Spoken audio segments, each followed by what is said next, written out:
Hello， 各位弟兄姊妹，有冇留意我有咩唔同咗啊？嚇？我換咗胎啊！你哋有冇留意？我幾鬼尊重你哋啊！人哋演唱會換衫，我換胎啊！講到冇為意咧，係啊，即係我有一個好死板嘅人，我啲胎基本上都係嗰類式嘅，都係差唔多。好，咁就喺開始之前咧，解答咗大家一個問題先。分別有兩個弟兄姊妹都埋嚟問我，可能要我解釋下西門同彼得嘅關係。西門同彼得其實係同一個人嚟㗎。咁點解佢又叫西門又叫彼得呢？西門係佢原本個名嚟嘅，彼得個名呢係耶穌幫佢改嘅。不過你話唔係喎，我喺聖經裏邊睇唔到耶穌叫佢叫彼得喎，耶穌叫佢做基法。但係基法嗰個字解出嚟係磐石啦，但係因為唔同嘅語文嘅關係，一個係亞蘭文，一個係希臘文，其實翻出嚟磐石嗰個意思咧就係彼得咁解。咁所以彼得咧係耶穌幫佢改個名，西門咧係佢自己嘅本名，並唔係西門係姓，佢個名叫彼得，得唔得？即係嗰個係中國人嘅概念嚟嘅，即係西門慶啦。咁就係西門係姓，個慶咧就係個名。西門彼得同佢冇關係嘅 ，OK。咁所以咧有陣時我哋會合稱一齊去叫下，咁所以好好嘅，即係大家我呢一個我疏忽，即係我都應該講清楚因為聖經有陣時係寫西門，有陣時係叫彼得 ，OK。好，弟兄姊妹，我哋今晚咧嚟到，我哋已經完咗兩場嘅信息啦。對我嚟講，呢一個係一個 Mission Impossible。每一篇嘅講章咧，大約我寫大約11000字。咁即係話我已經講咗22000字啦。咁我今晚我哋都會講埋第三篇11000字。咁我發現來11000字咧，我以為係好長，但係其實講出嚟都係好短時間。咁我哋一齊都已經同彼得行過咗2個嘅信息啦。今日我哋嚟到第三講。今天早上我哋第一堂嘅信息係上船，讓主進入生命。讓我哋睇見門徒生命嘅開始，唔係彼得去先尋找耶穌，係耶穌主動嚟到行近彼得，走上佢隻船。到咗下晝、晏晝嘅時候，我哋思想第二講就係下網相信主嘅説話。我哋睇見真正嘅信心唔係因為事情合理或者 make sense， 而係亦都唔係因為個結果可以預計，而係因為但依從你的話呢一句説話而行。彼得選擇相信主耶穌嘅説話，勝過相信自己嘅專業同埋經驗。如果聖經嘅故事停喺呢一度呢，其實係一個好大團圓嘅結局㗎。你諗下，耶穌上船，彼得下網，跟住滿網都係魚，整個神蹟非常之精彩。但係弟兄姊妹，路加福音嘅作者冇喺呢度結束，因為真正嘅故事而家先至開始。如果我問大家一個問題，如果今日神蹟發生喺你嘅身上邊，你最希望得到啲咩嘢？如果神蹟今日發生喺你身上，你最希望得到嘅係啲咩嘢？如果上帝醫你嘅病，你會點啊？如果上帝解決咗你嘅家庭嘅問題，你又會點啊？如果上帝供應咗你嘅需要，你缺乏嘅時候，上帝供應你嘅需要，你會點？如果上帝讓你喺教會裏面嘅侍奉大有果效嘅，你又會點？我相信我哋每一個人都會好開心，我哋會感謝上帝，甚至乎我哋會講見證去將榮耀嚟到歸俾上帝。但係如果我再問一個更加深嘅問題，就係如果神蹟真係發生咗，嗰個神蹟究竟要將我哋帶到去邊度？好多時候我哋追求神蹟係因為我哋想要我哋嘅生活有改變。但係上帝行神蹟，卻係要為咗改變我哋。好多時候我哋希望上帝幫我哋改變環境，但係上帝更加想透過神蹟去改變我哋。弟兄姊妹，你有冇發現今日好多基督徒都係好容易俾神蹟嚟到去吸引？即係特別係靈恩派嘅教會，好多時邊度有神蹟，佢哋就去邊度。特別係有一啲係，如果嗰啲神蹟係同醫病有關嘅，我相信排隊排到好緊要。一定好多人參加，我哋好容易去追求上帝嘅能力，但係我哋從來好少去真正追求施行神蹟嘅嗰個上帝。由細到大牧養我嘅有一個嘅牧者，佢曾經講過一句説話，我好深刻。佢話好多人好愛上帝嘅祝福，但係卻唔一定佢哋會愛賜福俾佢哋嗰個嘅上帝。呢一句説話經常都提醒我哋好容易將信仰變成一種得祝福同埋得福氣嘅一個嘅方法。今天晚上呢，我好想繼續透過路加福音呢一個故事，同大家一齊睇一件好重要嘅事，就係當彼得經歷咗兩架船都裝唔晒嘅魚咁多之後，佢冇第一時間走去數下幾多條魚，佢冇第一時間去計下佢賺咗幾多錢。彼得冇第一時間開香檳慶祝，佢甚至乎冇第一時間去感謝神。OK， 佢反而做咗一樣好出乎人意料嘅事，就係佢俯伏喺耶穌嘅面前。弟兄姊妹，讓我哋諗下，究竟彼得睇見啲咩嘢？佢望見啲咩嘢？如果你話彼得望見嘅係咪好多魚啊？如果彼得只係望見魚嘅話呢，其實佢個反應應該係好開心，佢唔應該係驚，係咪？你中咗呢度唔係叫六合彩，呢度叫649。你中咗649，你會唔會驚呢？你會開心噶嘛？突然間有一筆錢，你會開心噶嘛？但係彼得唔係，彼得係驚。彼得睇見嘅係咪神蹟啊？如果彼得睇見嘅只係神蹟嘅，佢應該係歡呼嘅，佢應該係哈利路亞。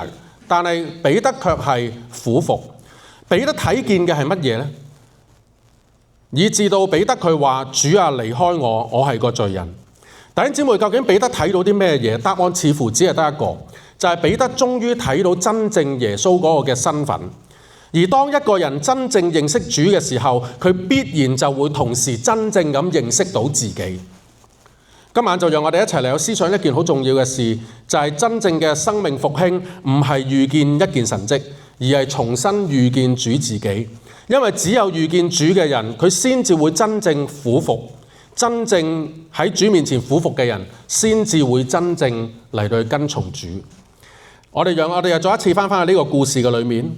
我經常話，如果個故事停喺第6、第7節呢，他們下了網，圈咗好多魚，網險些破裂，就招手叫另一隻船上嘅同伴嚟到去幫助。佢哋就嚟將魚裝滿咗2隻船，甚至船要沉落去。故事喺呢度似乎去到一個高潮，係咪？但係捉咗好多魚，滿網嘅魚，漁網都就快要裂開，2隻船都裝滿咗，就算要沉啊，就快要沉。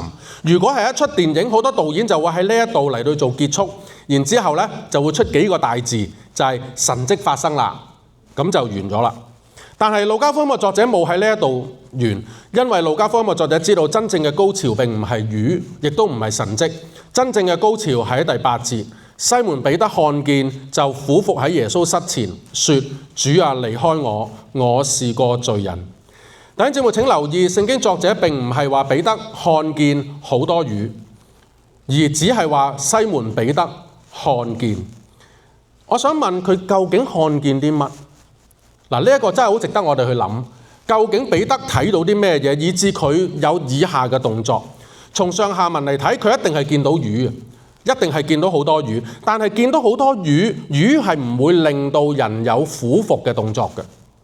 魚更加唔會讓一個人嚟到去承認自己嘅罪，甚至講出主啊，離開我呢一句嘅說話。所以彼得真正看見嘅一定唔係魚，而係藉住呢個神蹟，佢終於睇到耶穌真正嘅身份。弟兄姊妹，呢節經文係成個故事嘅轉折點嚟嘅。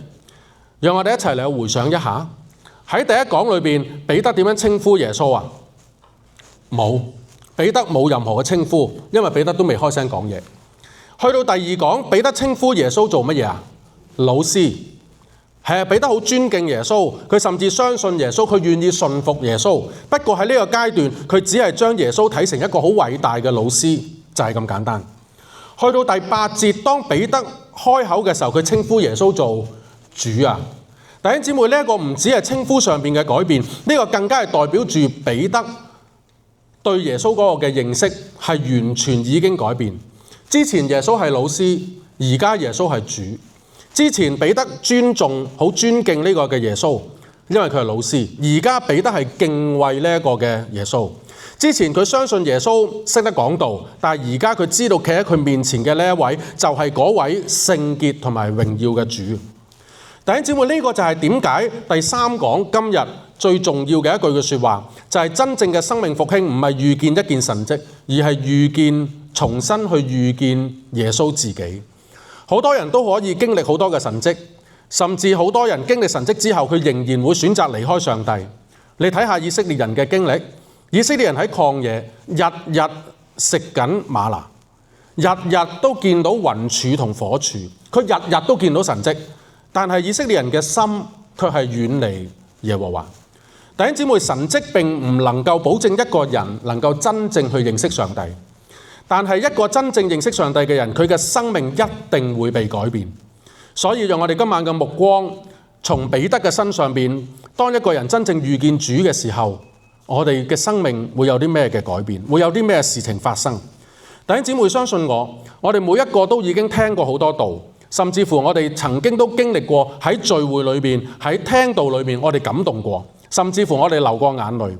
但係真正嘅問題唔係我哋有冇感動過，有冇流過眼淚，真正嘅問題係我哋究竟有冇真正去遇見呢一個主。因為只有真正遇見主嘅人，佢先至會好似彼得咁，整個生命會完全嘅嚟到被改變。嗱，讓我哋一齊嚟到睇下經文。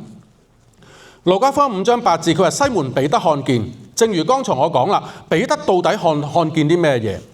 嗱，容許我再重複，係咪見到好多魚？係。係咪見到2隻船裝滿好多魚？係。係咪見？但係佢係咪淨係見到魚同埋見到好多魚？如果佢見到呢啲，佢只係見到興奮，佢只係會話俾人聽：喂，今日神蹟發生咗喺我身上啦！但係彼得冇咁做。我剛才講過，魚唔會令到人跪低，魚唔會令到人去承認自己嘅罪，更加唔會令人嚟去講出主啊，離開我，我係個罪人。彼得一定係睇到一啲比魚更加大嘅嘢。弟兄姊妹，真正改變彼得嘅唔係魚，係藉住神蹟，彼得第一次真真正正認識喺佢船上邊嗰個耶穌。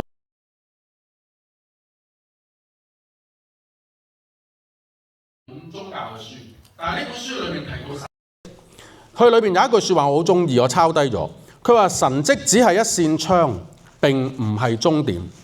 我覺得呢句説話好有智慧，冇錯，窗唔係俾你愛嚟停留同埋欣賞嘅，窗只係一個嘅媒介，一個嘅管道。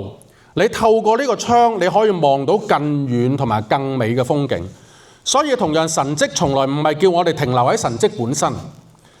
仲記得嘛？神蹟原文係記號，係一個 sign。神蹟呢個記號所指向嘅係認識上帝，係施行神蹟嘅嗰位，並唔係神蹟本身。弟兄姊妹，好多時候我哋同彼得啱啱相反，我哋只係停留喺魚嘅上面。啊，上帝你醫治咗我，感謝你；上帝你供應咗我，我感謝你；上帝你為我開咗一條出路，我感謝你。但係當所有呢啲事情過去之後呢，嗰個熱情冷卻咗之後呢，我哋又會打回翻原形。翻去我哋原初嘅生活裏面，因為我哋只係記得神蹟，我哋冇從神蹟經歷呢個神蹟裏邊嚟到去認識施行神蹟嘅嗰個上帝。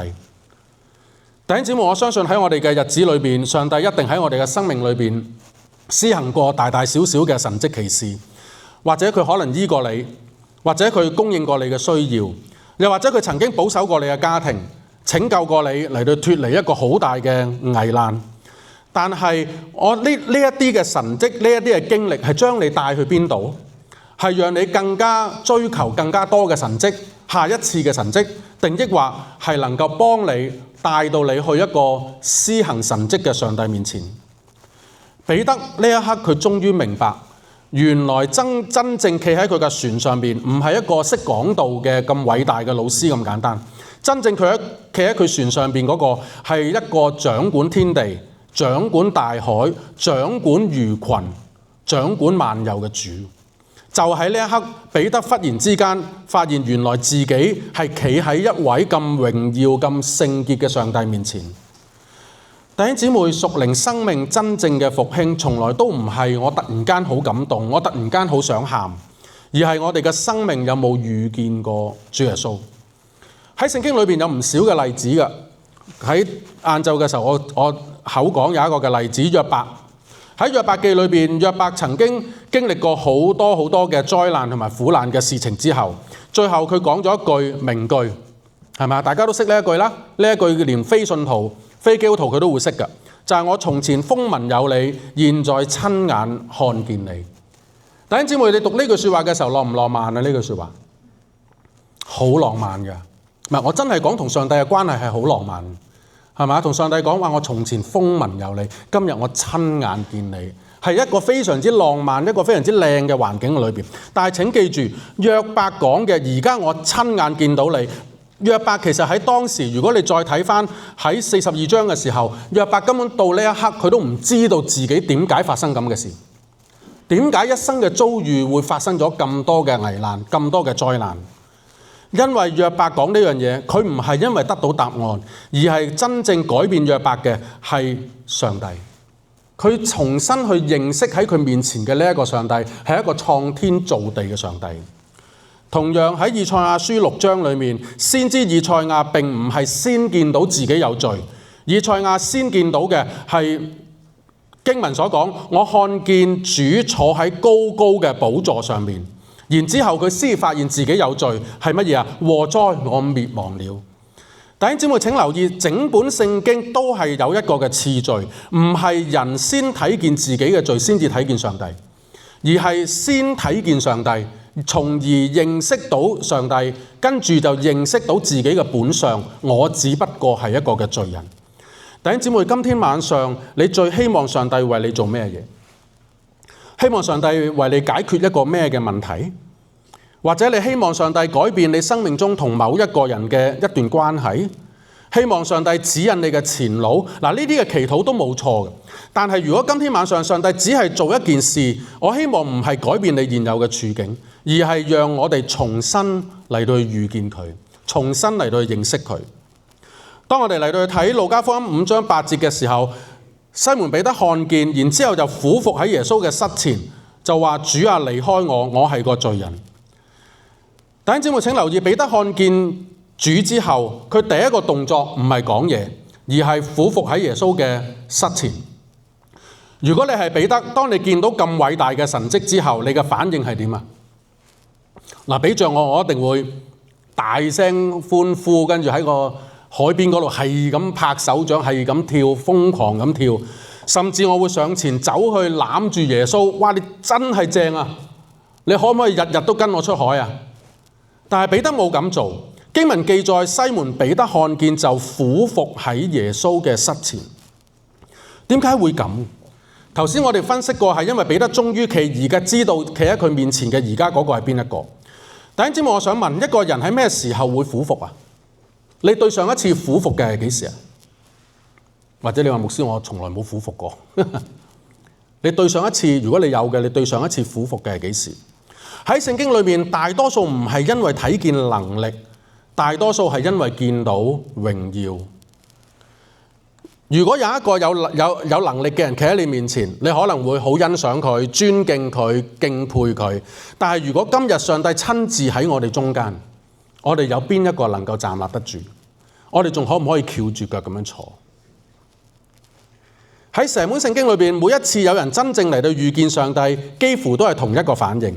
亞伯拉罕遇見上帝，佢俯伏喺地上邊；摩西遇見上帝，佢除鞋然後俯伏喺地上邊；約書亞遇見上帝，一樣都係俯伏喺地上邊。以西結遇見上帝，經文話以西結面伏於地。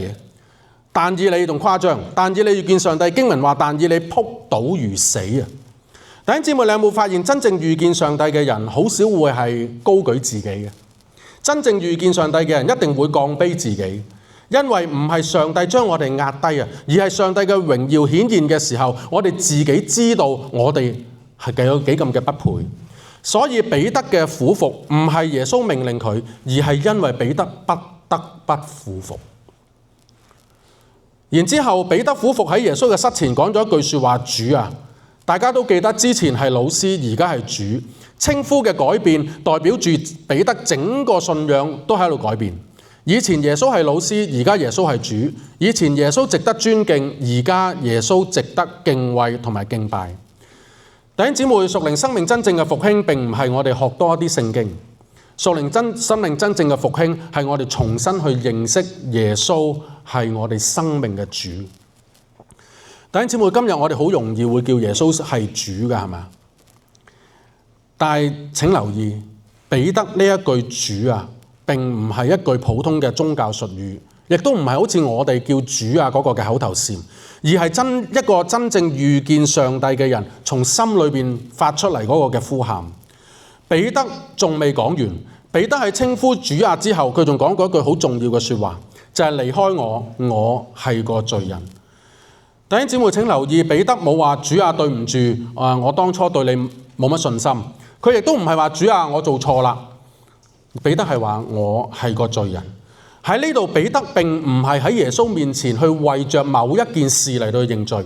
彼得其實喺呢度喺耶穌面前，佢承認自己嘅本相。彼得呢個行動係成個故事最重要嘅一個嘅改變。以前彼得一直所看見嘅係乜嘢啊？魚啦、工作啦、成功啦、失敗啦、經驗啦等等。但係當彼得真正遇見主之後，佢第一次真正睇到自己嘅本相。弟兄姊妹，好多時候我哋會以為一個人越親近上帝，應該係會點啊？越嚟越好噶嘛，係嘛？我哋嘅直覺係咁噶嘛。你咁屬靈，你梗係日日親近上帝啦。一個親近上帝嘅人，應該係會越嚟越好嘅。但係其實聖經所記載嘅啱啱相反。一個真正親近上帝嘅人，佢越係會知道自己嘅有限，佢越係會認識到自己其實係有幾咁嘅敗壞。佢越發知道一件事，就係如果冇上帝嘅恩典，自己什麼也不是。你留意下使徒保羅喺佢晚年嘅時候，佢並唔係越嚟越誇耀自己。保羅反而喺佢晚年嘅時候，喺提摩太前書佢寫咗啲咁嘅説話。佢話基督耶穌嚟到世上係要拯救罪人，而喺罪人中我係個罪魁。呢一句説話並唔係話保羅越老越犯得多罪。保羅係咁講，佢係因為保羅越嚟越認識上帝，從而就越認識自己嘅本相。佢係罪人中嘅罪魁。弟兄姊妹，我哋有幾耐冇喺上帝冇因為見到上帝嘅聖潔而見到我哋自己嘅罪啊？我哋可能因為好多原因，同上帝嘅關係好或者唔好，但係我哋卻係好少因為遇見上帝，所以我哋喺上帝面前話：上帝，我真係一個罪人。弟兄姊妹，屬靈真正嘅生命嘅復興，唔係有幾多人喊。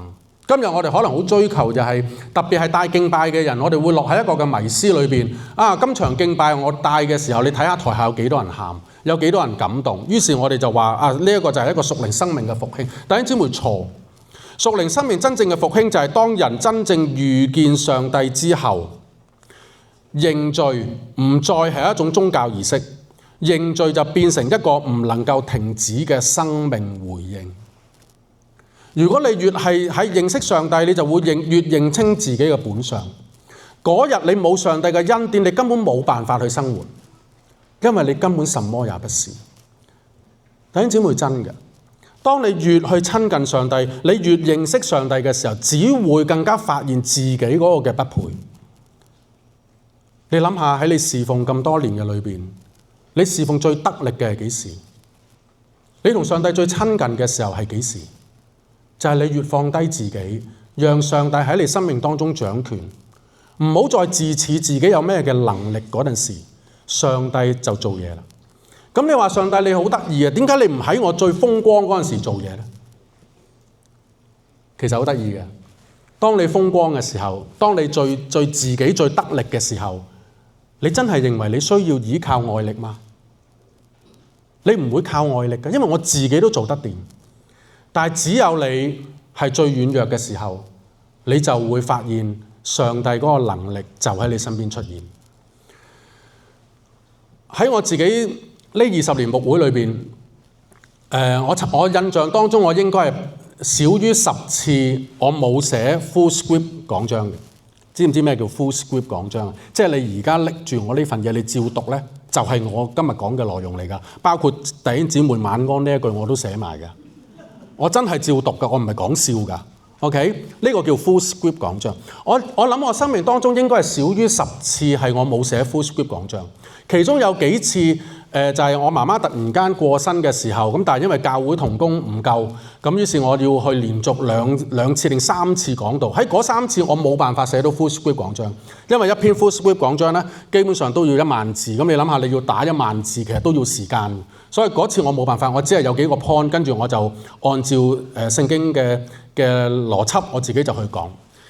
弟兄姊妹，當我發現我冇 full script 講章嘅時候，我個人會怯㗎，我真係會驚㗎，因為我驚我講錯，同埋我驚我講嗰刻唔知講咗去邊，翻唔到嚟。但係好多時，當我發現我越係冇 full script 講章嘅時候，我越祈禱祈得好行㗎嗰幾次。知唔知咩叫祈禱祈得好行啊？即係早有期晚有期，任何時候你都祈禱，求上帝加能賜力俾你。我可以話俾你聽，好多弟兄姊妹話翻俾我聽，牧師你講得最好嘅嗰堂道就係邊次，而嗰幾次通常我都係冇 full script 講章。點解？就係因為我有 full script 嘅，我咪恃住自己寫咗啦嘛，我咪照讀咯。我好用心去寫噶嘛，邏輯啊等等，我話梗係成篇論文咁喺度，咁我咪好安心咯。但係當我冇嘅時候，我唯一可以依靠嘅係邊個？我就係依靠上帝，依靠聖靈喺當中嚟到引導我點樣去講嗰堂道。但係往往讓弟兄姊妹生命最得力嘅就係嗰幾堂道。當然我哋唔能夠跳落去一個嘅思維就係、喂，咁你不如下次你唔好寫啦，咁你嗰篇道咪一定係最好咯。咁你咁樣試探上帝又唔得㗎喎。我要盡我自己能力喺當中嚟到寫 full script。弟兄姊妹，今晚如果上帝讓我哋真正嚟到去睇見佢，真正嚟到去認識佢，我相信我哋唔需要任何人提醒，我哋自然都會喺上帝面前俯伏，自然都會敬拜，我哋自然都會承認，係啊，主啊，如果唔係你嘅恩典，我哋什麼也不是。但係路加福音5章呢個故事並唔係停喺呢度。當彼得同主耶穌講，主啊，離開我，我係個罪人之後，耶穌點回應佢呢？經文就係、他和一切跟他的人對打到了這一網的魚都很驚訝。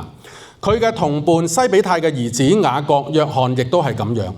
耶穌就對西門說：不要怕，從今以後你要得人了。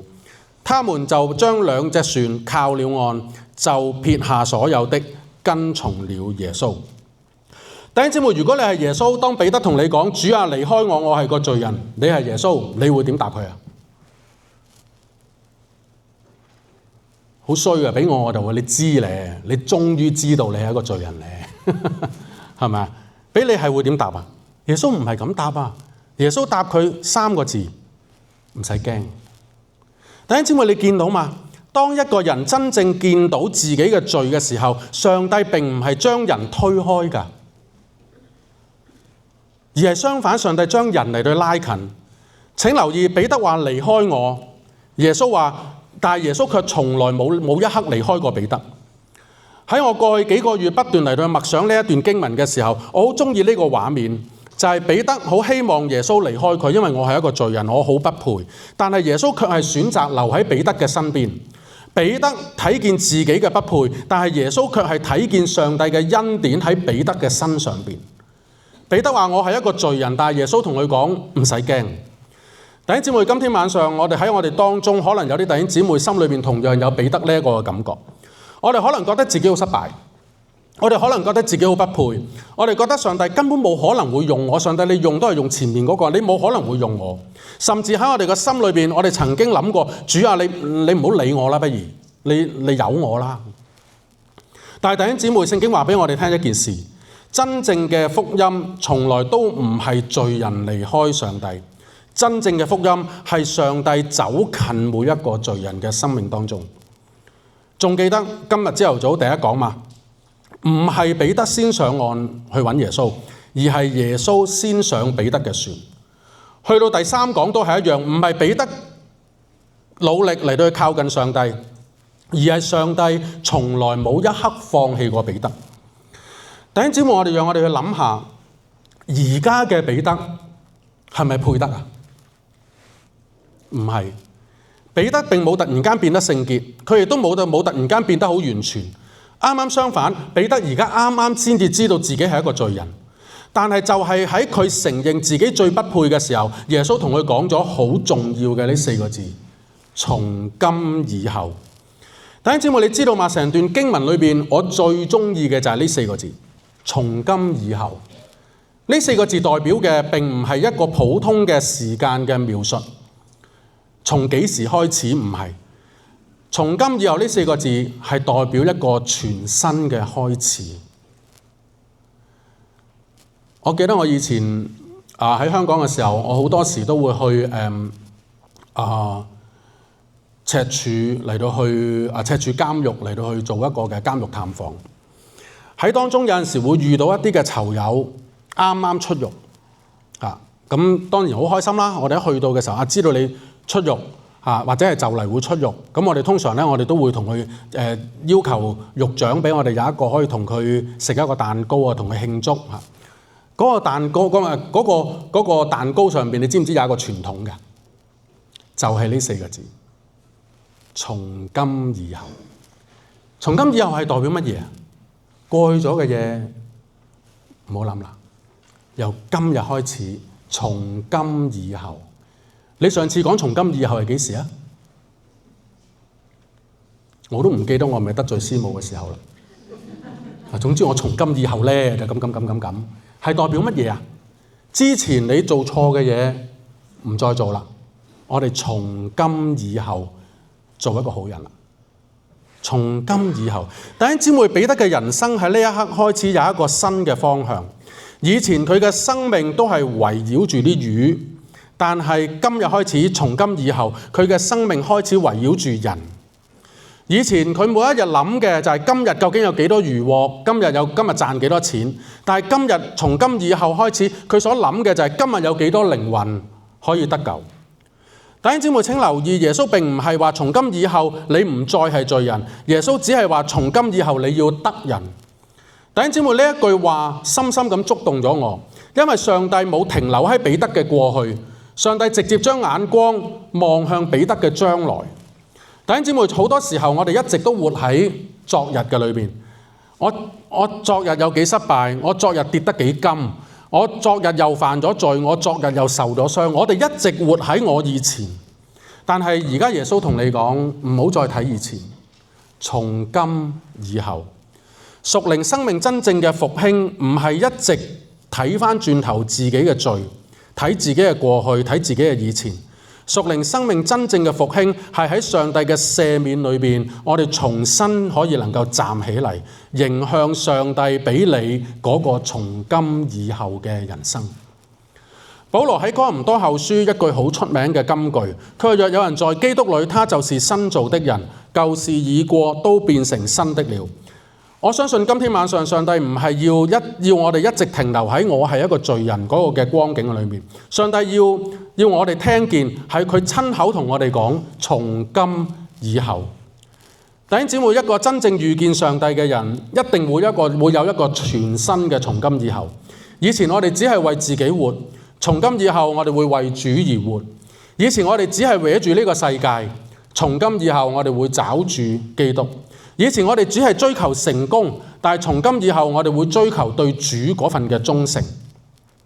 成個故事最後一節，佢哋將兩隻船靠了岸，就撇下所有，跟從了耶穌。弟兄姊妹，我哋讀呢一節聖經嘅時候唔使3秒讀完，但係呢一節聖經並唔係一個衝動嘅行動。讓我哋諗翻今日呢3堂講道發生咗啲咩事。第一講耶穌先上船，然之後第二講彼得先相信上帝嘅說話，嚟到第3講係彼得先遇見主，然後發現自己嘅本相，去到最後彼得先至決定撇下所有，跟從咗耶穌。弟兄姊妹，真正嘅跟從從來都係冇得逼嘅，真正嘅跟從係因為人終於遇見咗主。如果今日彼得只係捉到好多魚，佢一定唔會離開呢啲嘅漁獲。但係彼得遇見咗主，所以呢啲嘅漁獲已經唔再係彼得生命中最重要嘅嘢。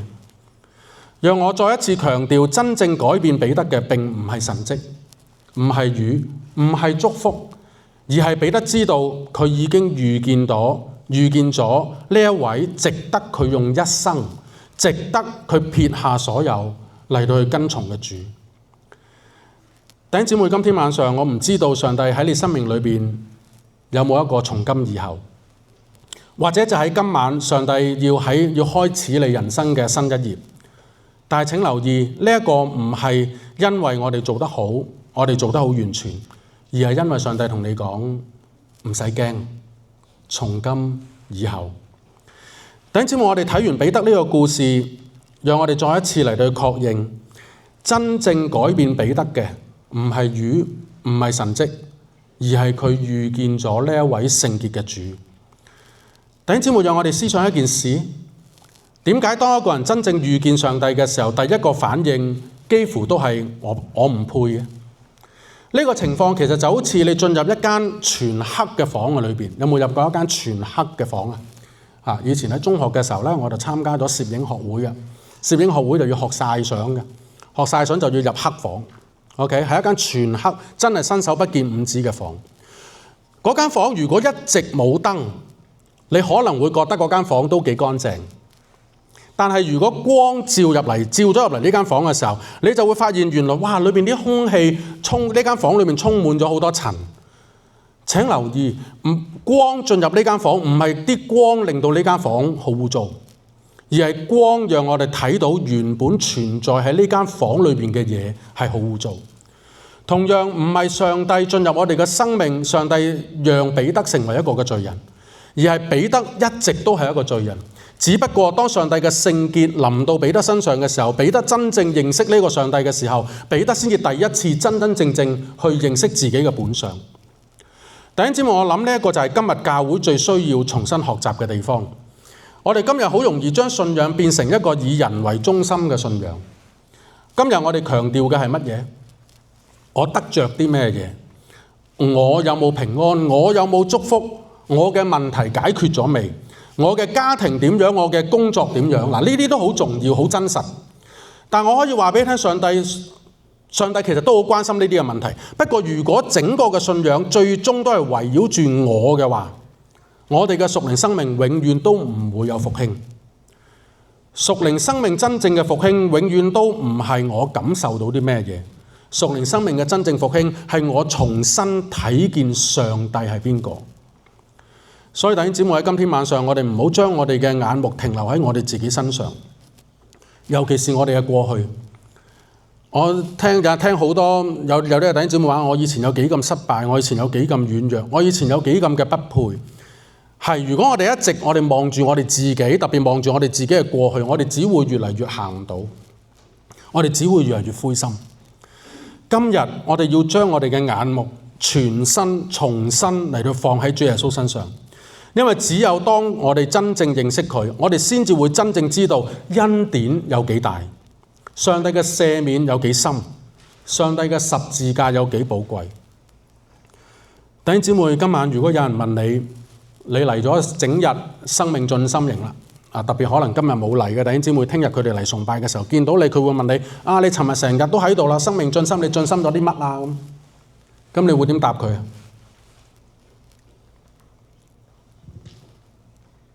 我會咁樣答：生命進心唔係知道更加多聖經嘅知識，唔係話參加多咗幾多嘅聚會，唔係經歷咗幾多嘅神蹟。生命進心就係我越嚟越認識主耶穌，因為當我越嚟越認識佢，我就會越嚟越愛佢。當我越嚟越愛佢嘅時候，我就越願意嚟到去跟從佢。呢個就係進心。所以今日第三講，如果我要送一句說話俾大家做一個總結，真正嘅生命復興唔係神蹟帶嚟感動，而係聖潔帶嚟我哋生命嘅降服。因為只有真正遇見主嘅人，佢嘅生命先至會真正被改變。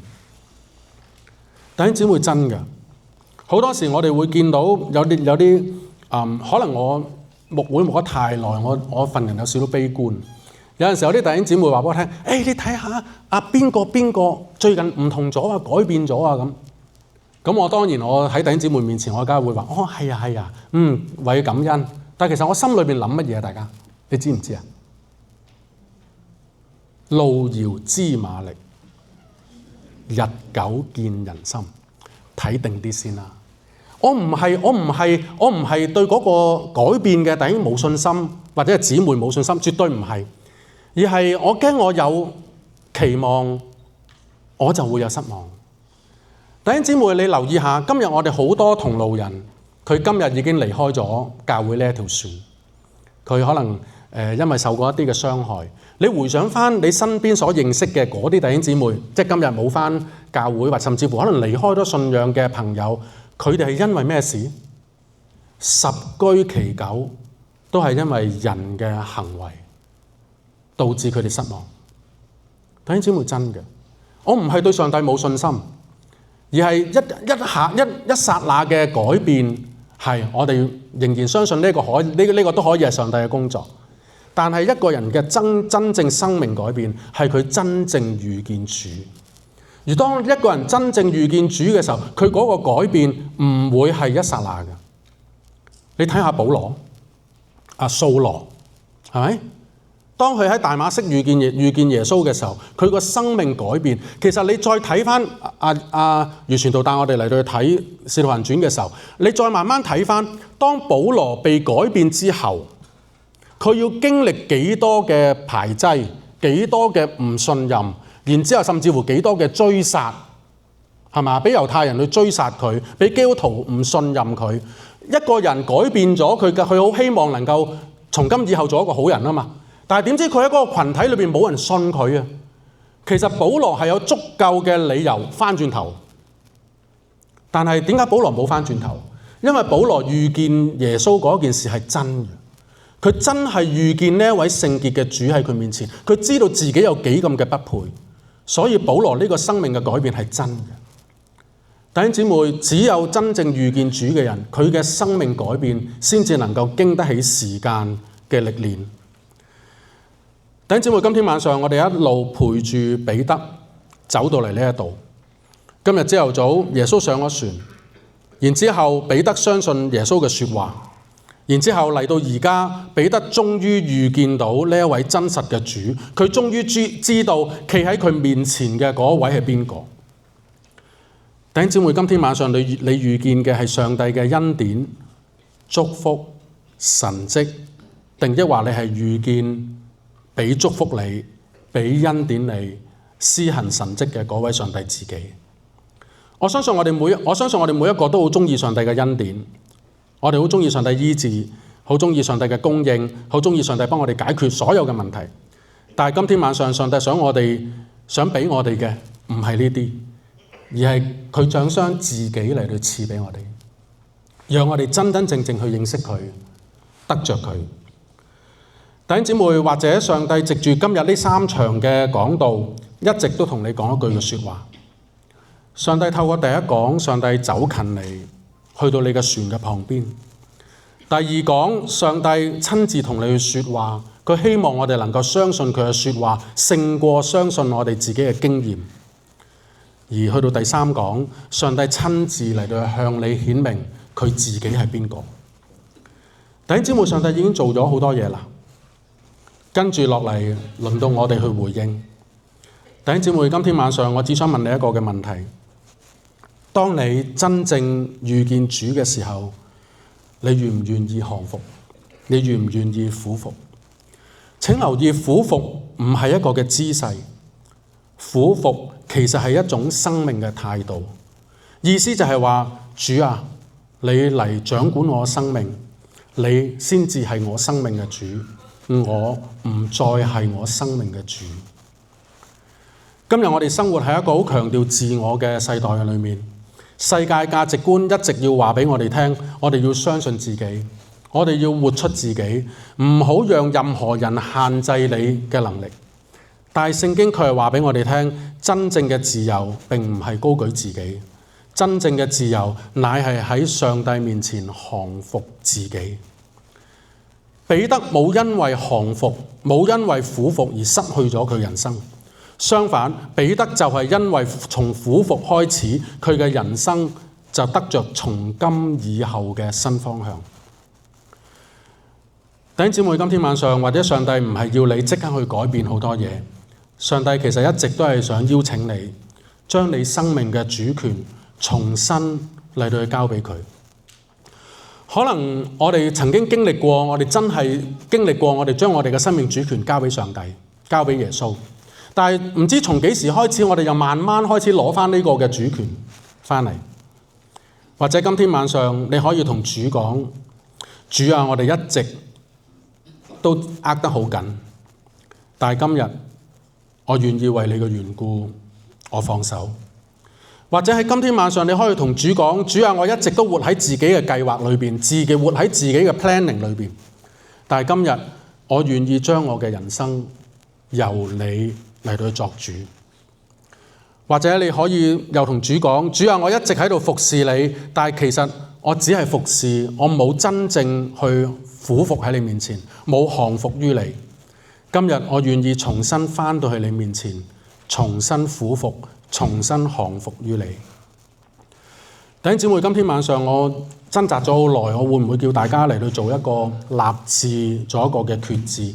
我後來我決定放棄，我唔係好想做呢啲好感動、好激動嘅一啲嘅氣氛，因為真正嘅降服真係唔係一刻嘅衝動，真正嘅降服係一生嘅決定。所以我好想邀請大家，你而家低頭眯埋眼，你唔好急住去同上帝講任何嘢。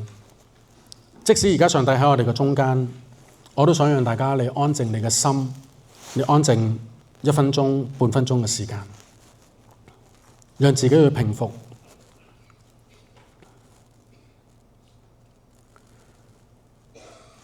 如果今晚上帝真係喺你面前出現，佢讓你重新嚟到遇見佢，透過呢段嘅經文，讓我哋知道我哋所相信嘅呢個主係一位聖潔、係一位大能嘅主。上帝好希望我哋可以好簡單咁同佢講一句：主啊，我願意俯伏，我願意讓你作我生命真正嘅主。你願唔願意同上帝講？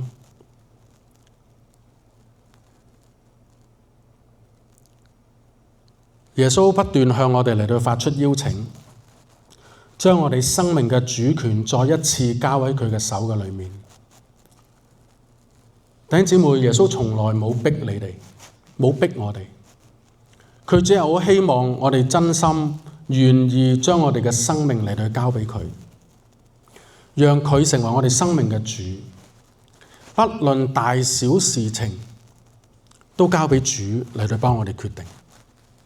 你願唔願意？呢一個就係俯伏，呢一個就係降服嘅意思。弟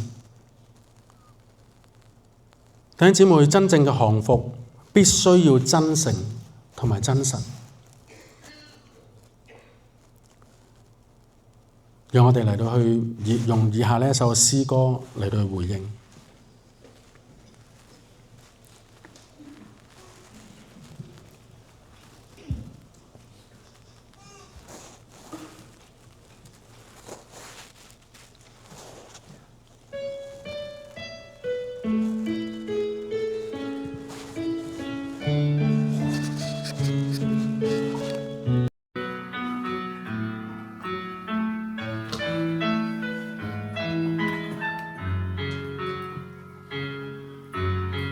呢首詩歌我哋會用國語嚟到唱。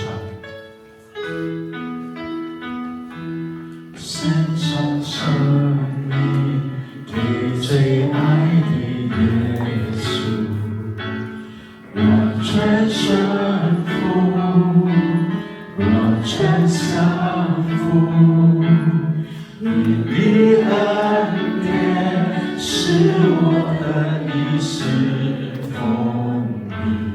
你的宣教沒有懷疑，我的生命獻給你，背起十架跟隨你，願你的榮耀彰顯在我生命，我的心不要忘記你如何為我捨命，耶穌我愛你，喜樂地跟隨你。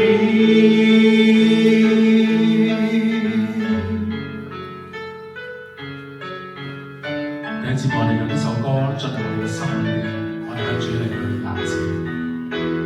獻上生命給最愛的耶穌，完全順服，完全降服，因你恩典使我能以侍奉你，你的宣教沒有懷疑。我的生命獻給你，背起十架跟隨你，願你的榮耀彰顯在我生命。我的心不要忘記，你如何為我捨命。耶穌我愛你，喜樂地跟隨你。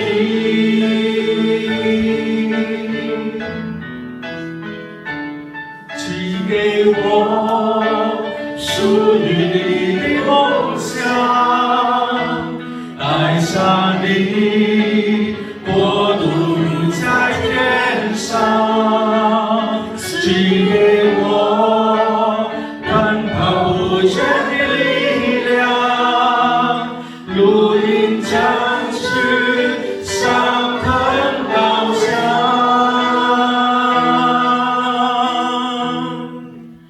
我的生命獻給你，背起十架跟隨你，願你的榮耀彰顯在我生命。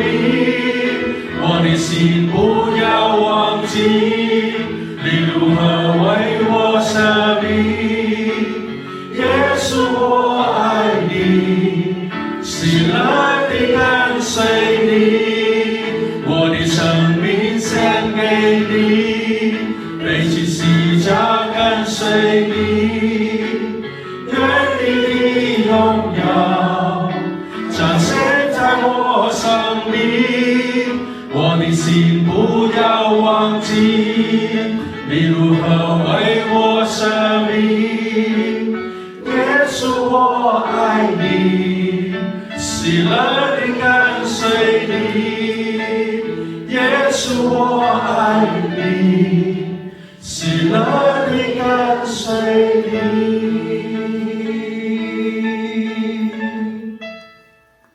獻上生命給最愛的耶穌，我愛你，我愛你。弟兄姊妹，我哋一齊祈禱。親愛的父，我哋安靜嚟到你嘅面前。今日我哋多謝你，因為你唔只係讓我哋明白一段嘅聖經，你更加讓我哋能夠有機會嚟到遇見你。